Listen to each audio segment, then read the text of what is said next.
આધિકારિક રીતે ભારતમાં ચોમાસાની શરૂઆત થઈ ગઈ છે. નૈઋત્યનું ચોમાસું કેરળની અંદર બેસી ગયું છે. આ વખતે 3 દિવસ વહેલું.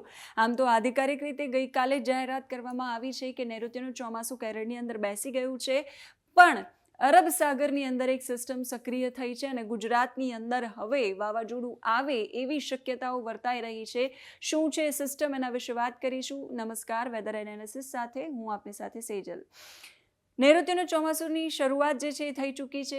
આપણે ત્યાં ગુજરાતમાં આમ તો 15 તારીખ આધિકારિક તારીખ ગણવામાં આવે છે કે જ્યારે ઓફિશિયલ અનાઉન્સમેન્ટ થતું હોય અથવા તો ત્યારે ચોમાસું બેસતું હોય એવું કહેવામાં આવે છે.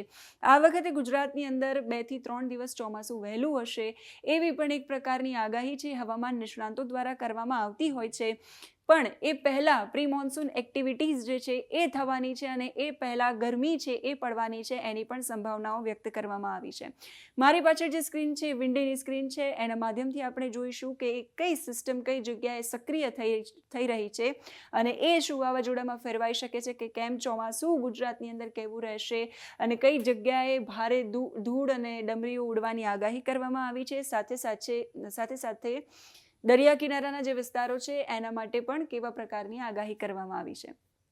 અત્યારે તમે જે જોઈ રહ્યા છો એ ખાનગી હવામાન ની વેબસાઇટ છે વિન્ડી, એની તમે એ સ્ક્રીન જોઈ રહ્યા છો અને સ્ક્રીન પરથી સમજવાનો પ્રયાસ કરીશું.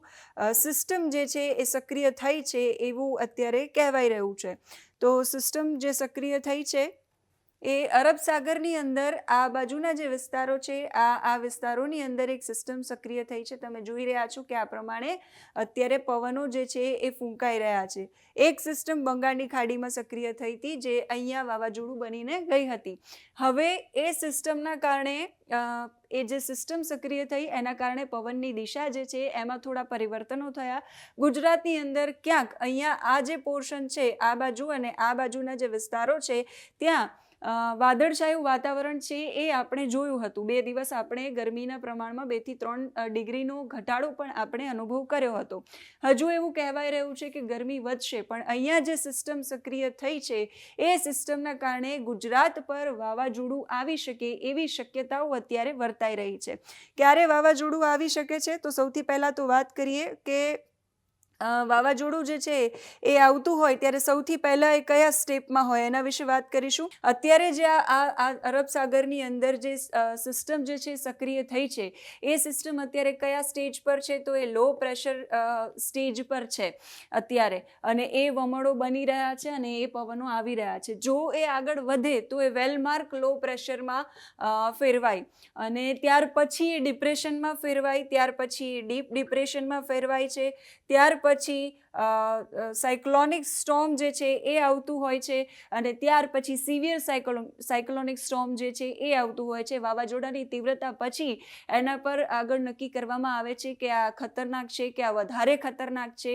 એટલે આટલા સ્ટેજમાંથી વાવાઝોડું છે પસાર થતું હોય ત્યાર પછી વાવાઝોડું છે એ આવતું હોય છે. એટલે અત્યારે જે સ્ટેજ છે એ લો પ્રેશરમાં છે, ત્યાર પછી વેલમાર્ક લો પ્રેશર બનશે જો એવી કોઈ શક્યતાઓ હશે અને એ પ્રકારની દરિયાની અંદર ગતિવિધિઓ થશે, પવનની અંદર ગતિવિધિઓ થશે તો એ પ્રકારની સિસ્ટમ જે છે એ સર્જાશે. એટલે અત્યારે તો ખાલી અરબ સાગરની અંદર ગતિવિધિઓ જોવાય છે. લો પ્રેશર જે કહેવાય ને કે એ એક બન્યું છે એ વેલમાર્કમાં પરિવર્તિત થાય છે કે કેમ એ આગળ હવામાન વિભાગ આપણને જણાવશે. ગુજરાતના જે દરિયા કિનારાઓ છે ખાસ કરીને ત્યાં વાદળછાયું વાતાવરણ, આ વિસ્તારો જે છે નીચે આ તમામ વિસ્તારો જે છે એ વાદળછાયા વાતાવરણ ત્યાં રહેશે, પણ ગરમીનું પ્રમાણ છે એ પણ વધશે અને પછી પ્રી મોન્સૂન એક્ટિવિટી શરૂ થશે. એટલે ગાંધીનગર અને અમદાવાદમાં પણ પ્રી મોન્સૂન એક્ટિવિટી વર્તાશે.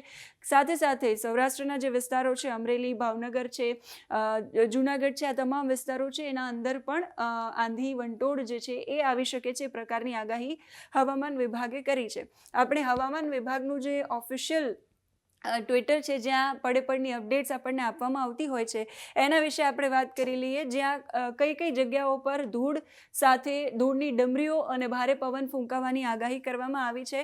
તો મેપ અહીંયા ખોલી રહ્યો છે. આ મેપની આગાહી છે 30 તારીખની, આજના દિવસની આગાહી જ્યારે અમે આ વિડીયો શૂટ કરી રહ્યા છીએ ત્યાર માટેની. તો જે ગ્રીન પોર્શનમાં જેટલા પણ જિલ્લાઓ તમને દેખાઈ રહ્યા છે, લીલો કલર જે દેખાઈ રહ્યો છે ત્યાં કોઈ જ પ્રકારની ચેતવણી નથી. જ્યાં પીળો કલર તમે જોઈ રહ્યા છો એટલે કે કચ્છ છે, બનાસકાંઠા છે, પાટણ છે અને સુરેન્દ્રનગર છે. આ 4 જિલ્લાઓની અંદર આજના દિવસમાં ધૂળની ડમરીઓ ઉડવાની આગાહી. એટલે આપણે જે કહીએ ને, જે હવામાન નિષ્ણાંતોના મોઢે તમે વારે વારે સાંભળતા હશો કે ગસ્ટી વિન્ડ, એ જે ઝટકાના પવનો છે ને, એ પવનો કરતાં થોડા ઓછા, એટલે ધૂળ સાથે આંધી વંટોળ જેવું આપણે કહીએ કે આજે તો મિની વાવાઝોડું હતું, એ પ્રકારનું જે કંઈ છે એ આ 4 જિલ્લાઓ માટે અને આગાહી કરવામાં આવી. ત્યાર પછી જો વાત કરવામાં આવે તો આ મેપ તમે જે જોઈ રહ્યા છો, એ મેપની અંદર ધૂળની ડબરીઓ ઉડવાની આગાહી કરવામાં આવી છે કે ભારે પવન જે છે ત્યાં ફૂંકાઈ શકે છે 30-40 કિલોમીટર, અને આગામી દિવસોની અંદર, આગામી 7 દિવસોની અંદર 70 કિલોમીટરની ઝડપે પવન ફૂંકાય દરિયા કિનારાના વિસ્તારોમાં, એવી આગાહી છે. મેપ શું કહી રહ્યો છે એ પણ જોઈએ તો કચ્છ છે, બનાસકાંઠા છે, પાટણ છે, સુરેન્દ્રનગર છે. જે પીળો કલર અહીંયા જે યલો પોર્શન દેખાડ્યો છે, એ યલો પોર્શનવાળા જે 4 જિલ્લાઓ છે, 4 જિલ્લાઓને ધ્યાન આપવાનું છે, સતર્ક રહેવાનું છે. બાકીના જે ગ્રીન વિસ્તારો છે ત્યાં કોઈ જાતની ચેતવણી નથી, એટલે ત્યાં ગરમી જે છે એ રહેવાની છે, પણ વરસાદ કે આંધીને લઈને કોઈ ચેતવણી નથી આજના દિવસ માટે. ત્યાર પછી આવતીકાલ એટલે કે 1 તારીખની આગાહી છે, તો 1 તારીખમાં પણ 4 જે જિલ્લાઓ છે પીળા કલરની અંદર, બનાસકાંઠા, પાટણ, કચ્છ અને સુરેન્દ્રનગર, આ જે જિલ્લાઓ છે એના અંદર ધૂળની ડમરીઓ ઉડશે, પ્રકારની ભારે પવન ફૂંકાશે, પ્રકારની આગાહી કરવામાં આવી છે. જે ગ્રીન વિસ્તારો છે એના અંદર કોઈ જ આગાહી હવામાન વિભાગ દ્વારા અત્યારે આંધીને લઈને કરવામાં નથી આવી. હવે જોઈ લઈએ ચોમાસું છે એ કેવા પ્રકારનું આ વખતે રહેશે. ગુજરાતની અંદર ક્યારે ચોમાસું આવી શકે છે?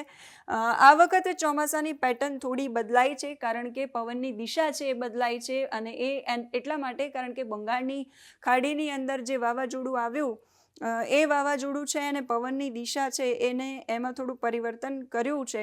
તમે જોઈ શકો છો કે આ આખો જે છે ચોમાસાનો મેપ છે, અને મોટા ભાગે એવું રહેતું હોય કે અરેબિયન સીમાંથી જે પવનો આવતા હોય એ આ બાજુ જતા હોય, અને એના કારણે આ બાજુથી કેરળની અંદરથી થઈને જતા હોય, એના કારણે જે ચોમાસું છે એ આ રીતે કંઈક દેખાતું હોય. પણ આ વખતે જે બંગાળની ખાડીની અંદર જે વાવાઝોડું આવ્યું એના કારણે પવનની દિશા બદલાઈ, અને આ અરેબિયન સીના જે પવનો છે એ અહીંયાથી કંઈક આ રીતે, એટલે આ જે ચોમાસાની જે લાઈન છે એકચ્યુઅલ જે આ રીતે હોવી જોઈએ એના બદલે અહીંયાથી આ રીતે છે. એટલે આ કેરળના જે વિસ્તારો છે ત્યાં એ વધારે પડતી અસર જે છે અત્યારે આ બધા જે રાજ્યો છે ત્યાં વરસાદ વરસી રહ્યો છે.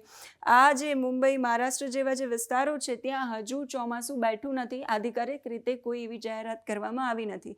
આપણે ત્યાં સામાન્ય રીતે 15 તારીખે જે છે ચોમાસું બેસતું હોય છે, અને અહીંયાથી જે પવનો અરેબિયન સીમાંથી જે પવનો આવતા હોય છે એ આ રીતે થઈને આમ ઉપર જતા હોય છે. ત્યાર પછી 20 તારીખ આસપાસ ઓલમોસ્ટ અડધા ગુજરાત અને 25 જૂન આસપાસ સમગ્ર ગુજરાતમાં ચોમાસું છે એ બેસી જતું હોય છે. પણ આ વખતે જે અહીંયાથી વાવાઝોડું આ રીતે ગયું એના કારણે પવનની દિશા જે છે એ આ પ્રકારની રહી, અને એટલા જ માટે કેરળની અંદર જે ચોમાસું ગયું એ આ રીતે જવાને બદલે સીધું અહીંયાથી નીચે તરફ જઈ અને આમ ગયું. એટલે આ બધા જે નીચેના વિસ્તારો છે ભારતના ત્યાં અત્યારે વરસાદ વરસી રહ્યો છે. મુંબઈ, મહારાષ્ટ્ર અને ગુજરાતમાં હજુ પણ વરસાદ નથી. આગાહી એવી કરવામાં આવી છે કે આ વખતે વરસાદ છે ગુજરાતની અંદર પણ, જે રીતે કેરળમાં ચોમાસું વહેલું પહોંચ્યું ત્યાર પછી મુંબઈમાં પહોંચે, અને ગુજરાતમાં પણ 2 થી 3 દિવસ વહેલું પહોંચશે. જો કે અત્યારે અરબ સાગરની અંદર જે સિસ્ટમ સક્રિય થઈ છે, આપણે જે રીતે શરૂઆતમાં વિન્ડીની સ્ક્રીનમાં જોયું એ રીતે જે લો પ્રેશર સિસ્ટમ સક્રિય થઈ છે, એ સિસ્ટમના કારણે ચોમાસા પર અસર આગામી દિવસોની અંદર નક્કી થશે કે પડશે કે નહીં પડે, ગુજરાતમાં ચોમાસું કેવું રહેશે. સાથે સાથે દરિયા કિનારાના જે વિસ્તારો છે જેમ કે સુવાલી બીચ છે, ડુમસ બીચ છે, આ બધા બીચ છે એને બંધ રાખવા માટે સૂચના આપવામાં આવી છે. આંધી વંટોળની આગાહી છે એ કરવામાં આવી છે. સાથે સાથે ગરમી પણ એટલા પ્રમાણમાં પડશે એવી આગાહી છે. 15 જૂન આસપાસ ચોમાસું ગુજરાતની અંદર બેસી જશે, અને આ વખતનું ચોમાસું જે છે એ જે રીતે આગાહી આગાહી કરી કે 12 થી 14 આની આ વખતે ચોમાસું રહેશે. હવામાન નિષ્ણાંતો એવું કહી રહ્યા છે કે 16 આની ચોમાસું આ વખતે રહેશે. 16 આની ચોમાસું એટલે કે સારામાં સારું ચોમાસું રહેશે, મધ્યમ ચોમાસું નહીં રહે. ખેડૂતો માટે આ વખતે સારા સમાચાર કે ચોમાસું સારું રહેશે. વાવણીની આ સિઝન છે, અને એટલા જ માટે ખેડૂતો જેની રાહ જોઈને બેઠા હોય છે એ પ્રકારની આગાહીઓ અમે સતત આપના સુધી પહોંચાડતા હોઈએ છીએ, અપડેટ તમારા સુધી પહોંચાડતા હોઈએ છીએ. એટલે અત્યારે જે પરિસ્થિતિ છે એનાથી અમે તમને માહિતગાર કર્યા કે 70 કિલોમીટરની ઝડપે પવન ફૂંકાઈ શકે છે, જે આંધી વંટોળની આગાહી કરવામાં કરવામાં આવી છે. ત્યાંથી 30થી 40 કિલોમીટરની ઝડપે પવન ફૂંકાઈ શકે છે, ધૂળની ડમરીઓ ઉડી શકે છે. પણ જે સિસ્ટમ સક્રિય અત્યારે થઈ છે એના પર હવામાન વિભાગની અને હવામાન નિષ્ણાંતોની નજર છે. એમનું શું કહેવું છે? આગામી દિવસોમાં એ વેલમાર્કમાં જો પરિવર્તિત થાય છે તો શક્યતા છે કે ડિપ્રેશનમાં, ત્યાર પછી ડીપ ડિપ્રેશનમાં, ત્યાર પછી એ સાયક્લોનિક સ્ટોર્મમાં, સિવિયર સાયક્લોનમાં એ રૂપાંતરિત થશે. એટલે અત્યારે એના પર સૌ કોઈની નજર છે. અત્યારે હાલ પૂરતું ગુજરાત પર વાવાઝોડાનો કોઈ ખતરો વર્તાતો હોય એવી સંભાવનાઓ નહિવત પ્રમાણમાં છે. તો તમારા વિસ્તારની અંદર કેવા પ્રકારનો માહોલ છે? વાદળછાયું વાતાવરણ છે, ધૂળની ડમરીઓ ઉડી રહી છે, વરસાદ આવી રહ્યો છે, સ્થિતિ કેવા પ્રકારની છે? કમેન્ટ લખીને અમને ચોક્કસથી જણાવજો. અત્યારે આ વિડીયોમાં બસ આટલું જ. નમસ્કાર.